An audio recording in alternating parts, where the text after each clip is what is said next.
नमस्कार दोस्तों, स्वागत है आपका अपने चैनल मानस सर में। और आज यूपी लेखपाल से संबंधित जो परीक्षा है उसमें ग्रामीण परिवेश का जो पार्ट है उसको आगे बढ़ाते हैं।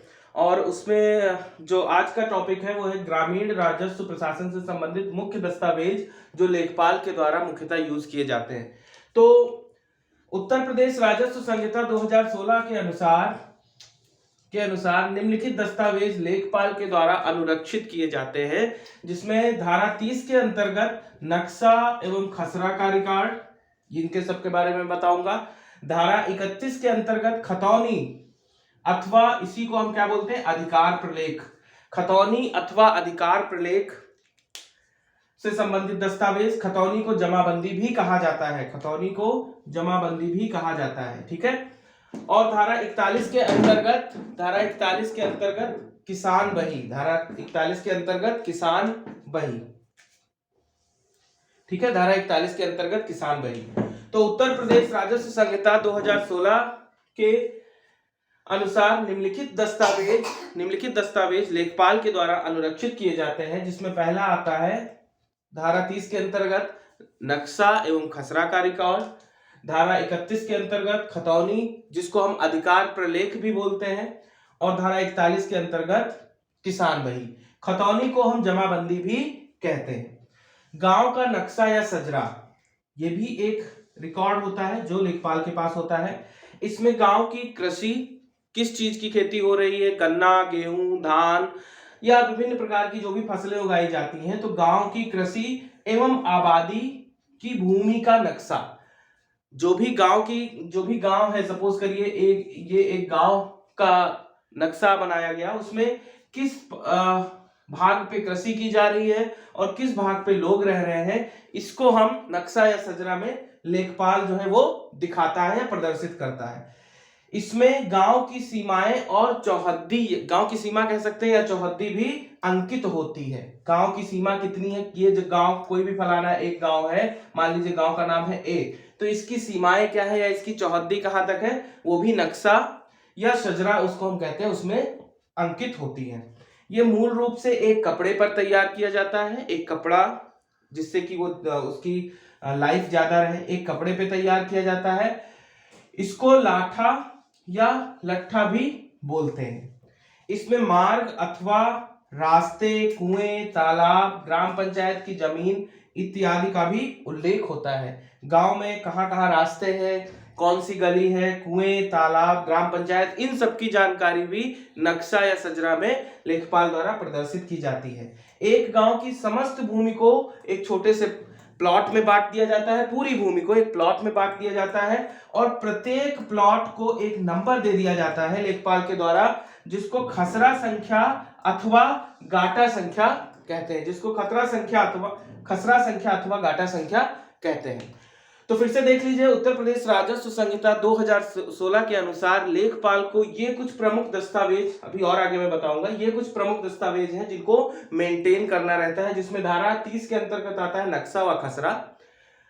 धारा 31 के अंतर्गत आता है खतौनी या अधिकार प्रलेख, खतौनी को हम जमाबंदी भी कहते हैं। धारा 41 के अंतर्गत आता है किसान बही। इन सब का मतलब मैं अभी आपको डिटेल में बताऊंगा। अब आता है गांव का नक्शा या सजरा। तो इसमें गांव की कृषि एवं आबादी की भूमि का एक कपड़े पे क्या किया जाता है, नक्शा बनाया जाता है। इसमें गांव की सीमाएं या चौहद्दी भी दर्ज होती है।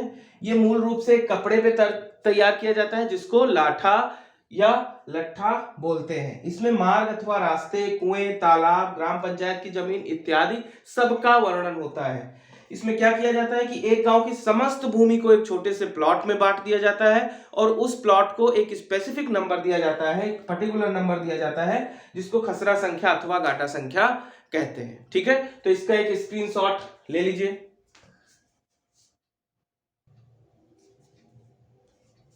ओके, आगे देखते हैं। तो आगे आता है खसरा, इसको खसरा गिरदावरी या गाटा संख्या भी कहते हैं, ठीक है। अब इसमें देखिए, भूमि अथवा जमीन का मूलभूत दस्तावेज है। भूमि अथवा जमीन का मूलभूत दस्तावेज क्या है, खसरा गिरदावरी या फिर गाटा संख्या। गांव में प्रत्येक जमीन के टुकड़े का एक विशेष खसरा नंबर होता है, एक यूनिक खसरा नंबर होता है। गांव में जितने भी जमीन का जो भी हिस्सा होगा, जमीन का जो भी पार्ट होगा, उसका एक विशेष खसरा नंबर होता है। खसरा में प्रमुख प्रविष्टियां की जाती हैं, प्रमुख एंट्रीज की जाती हैं। कौन सी होती हैं? उत्तर प्रदेश राजस्व संहिता 2006 की धारा 30 के अंतर्गत लेखपाल द्वारा एक वर्ष में 3 बार खसरा का नवीनीकरण किया जाता है, उसे अपडेट किया जाता है। उत्तर प्रदेश राजस्व संहिता 2006 की धारा 30 के अनुसार लेखपाल द्वारा एक वर्ष में 3 बार खसरा का नवीनीकरण किया जाता है।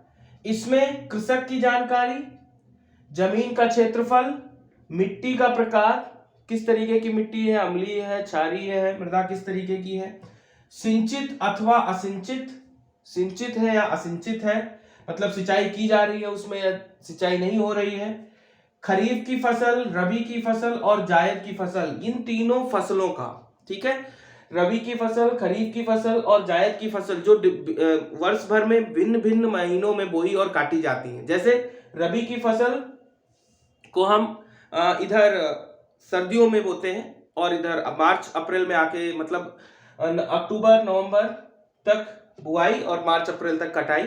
उसके बाद जायद की फसल रबी और खरीफ की फसलों के बीच का जो समय होता है, जैसे रबी की फसल मैंने बताया अक्टूबर से नवंबर तक बुआई और उसके बाद मार्च अप्रैल तक उनकी कटाई कर ली जाती है, गेहूं की फसल जैसे हो गई।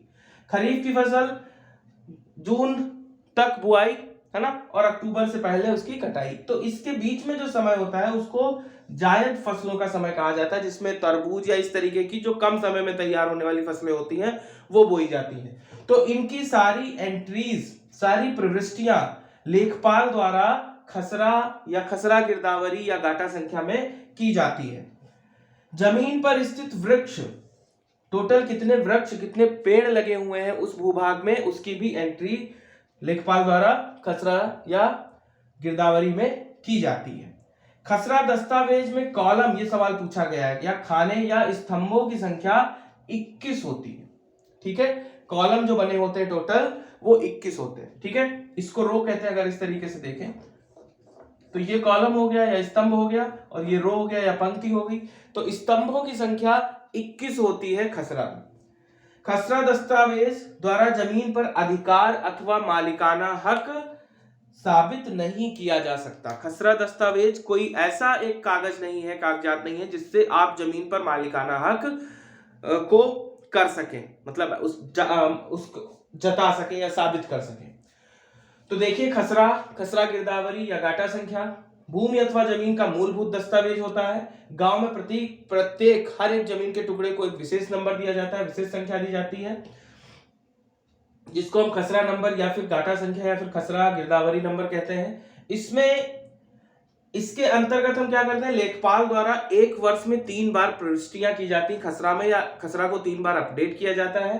कैसे अपडेट किया जाता है? इसमें कृषक की जानकारी, किसान कौन है, जमीन का क्षेत्रफल कितना है, किस तरीके की मिट्टी है, सिंचित भूभाग है या असिंचित भूभाग है, खरीफ, रबी और जायद की कौन कौन सी फसलें उस जमीन पे उगाई जा रही हैं, फसलों का ब्यौरा, जमीन पर स्थित वृक्ष का ब्यौरा, कितने पेड़ लगे हुए हैं, वो सारी चीजें, ये सब चीजें लेखपाल द्वारा एक वर्ष में 3 बार अपडेट की जाती हैं। किस पे? खसरा पे। खसरा दस्तावेज द्वारा जमीन पर अधिकार अथवा मालिकाना हक नहीं साबित किया जा सकता है और खसरा दस्तावेज में कॉलम, खाने या स्तंभों की संख्या 21 होती है, ठीक है। तो आप एक बार इसका स्क्रीनशॉट ले लीजिए।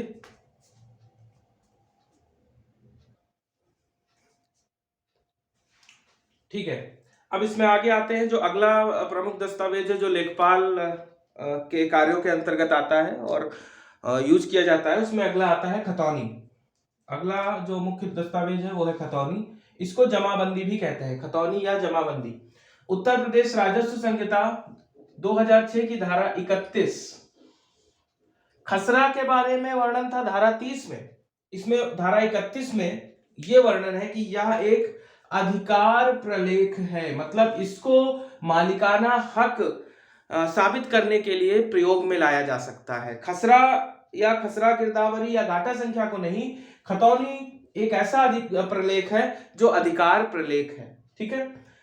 अर्थात खतौनी में एक जोतदार अथवा मालिक के द्वारा धारित समस्त जोतों, जितनी भी जमीन है उसके पास, उसका विवरण होता है।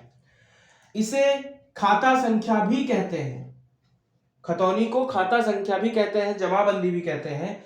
अगर जमीन संयुक्त परिवार की है, अगर जमीन संयुक्त परिवार की है, तब इसमें एक परिवार की समस्त जोतों का वर्णन होगा। उस परिवार के पास कुल कितना भूभाग है, कुल कितने भूभाग पे मालिकाना हक है, समस्त जोतों का वर्णन होगा। किसमें? खतौनी में। तो खतौनी एक अधिकार प्रलेख है। इसमें उत्तर प्रदेश राजस्व संहिता 2006 की धारा 31 के अंतर्गत यह एक अधिकार प्रलेख है। इसको अधिकार मालिकाना हक साबित करने के लिए प्रयोग में लाया जा सकता है। इसमें जोतदार अथवा मालिक के द्वारा धारित समस्त जोतों का विवरण होगा। इसे खाता संख्या भी कहते हैं। अगर जमीन संयुक्त परिवार, ज्वाइंट फैमिली की है, तब इसमें एक परिवार की समस्त जोतों का विवरण दिया गया होगा। इसे खाता संख्या भी कहते हैं। खतौनी में 13 खाने होते हैं, जबकि खसरा में कितने थे? 21। खतौनी में 13 खाने होते हैं, जिसमें किन चीजों का विवरण होता है? भूस्वामी कौन है, भूस्वामी का नाम, उसका संरक्षक, निवास स्थान क्या है, इत्यादि, ये सारे विवरण होते हैं। खेत का क्षेत्रफल, जो भी जोत उस भूमि स्वामी के पास, उसका क्षेत्रफल क्या है। अगर उसने जमीन पे कोई ऋण लिया हुआ है तो भी उसका विवरण खतौनी में होगा। खसरा अथवा गाटा संख्या, क्षेत्रफल, जो हमने इससे पहले बताया, खसरा अथवा गाटा संख्या क्या होगी? क्षेत्रफल कितना है जमीन का। भूमि पर अधिकार प्रारंभ होने का वर्ष, वो जमीन उस जोतदार या मालिक के पास कब से है, कब से उस जमीन का वो मालिक है। अगर उसके मालिकाना हक में कोई परिवर्तन हो रहा है, उसने किसी को बेची है, तो उससे भी परिवर्तन से संबंधित टिप्पणी भी आपके खतौनी में इसका विवरण होगा। तो खतौनी एक ऐसा अधिकार प्रलेख है जिसको मालिकाना हक, अधिकार प्रलेख का मतलब ही है एक तरीके से मालिकाना हक साबित करने के लिए प्रयोग में लाया जा सकता है। ठीक है, यह एक अधिकार प्रलेख है। खतौनी में एक जोतदार का नाम, मालिक का नाम कह सकते हो, और उसके द्वारा जितनी जोत में जितना भूभाग उसके पास है, सबका विवरण होगा। इसे खाता संख्या भी कहते हैं। अगर ये किसी ज्वाइंट फैमिली या संयुक्त परिवार की खतौनी है, तो उसमें परिवार के पास जितनी भी जोतें होंगी उन सबका विवरण होगा। खतौनी में 13 खाने होते हैं। भूस्वामी का नाम, संरक्षक, निवास स्थान आदि, क्षेत्रफल, ऋण आदि का विवरण, खसरा अथवा गाटा संख्या, भूमि पर अधिकार प्रारंभ होने का वर्ष, परिवर्तन संबंधी टिप्पणी, ये सारी चीजें खतौनी में विवरण होता है। ठीक है, तो इसको एक स्क्रीनशॉट ले लीजिए।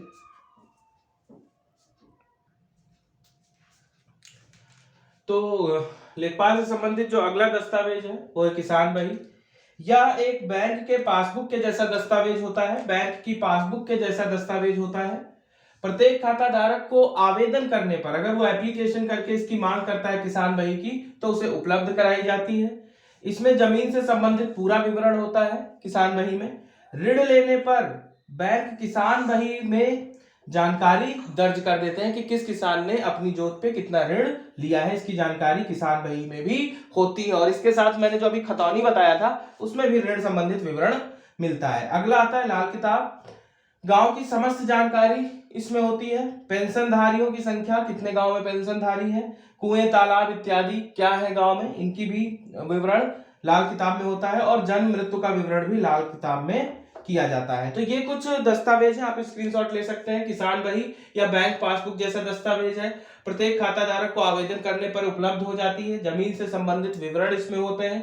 ऋण लेने पर अगर बैंक से लोन लेता है किसान, तो इसमें किसान बही में इसका वर्णन या विवरण दिया जाता है। लाल किताब गांव की समस्त जानकारी होती है। पेंशनधारियों की संख्या, कुएं, तालाब इत्यादि क्या है गांव में, और जन्म मृत्यु का विवरण भी लाल किताब में होता है। तो ये कुछ प्रमुख दस्तावेज मैंने आपको बताए। आने वाली क्लासेस में मैं इसी को आगे बढ़ाऊंगा। आपको ये मेरी क्लास कैसी लगी मुझे कमेंट करके बताइए, और मेरी वीडियो को ज़्यादा से ज़्यादा लाइक करिए, शेयर करिए और चैनल को सब्सक्राइब करिए। जो भी कहीं पे डाउट है तो उसको बताइए कमेंट बॉक्स में, मैं उसको ज़रूर डिस्कस करूंगा। आपका बहुत बहुत धन्यवाद। जय हिंद।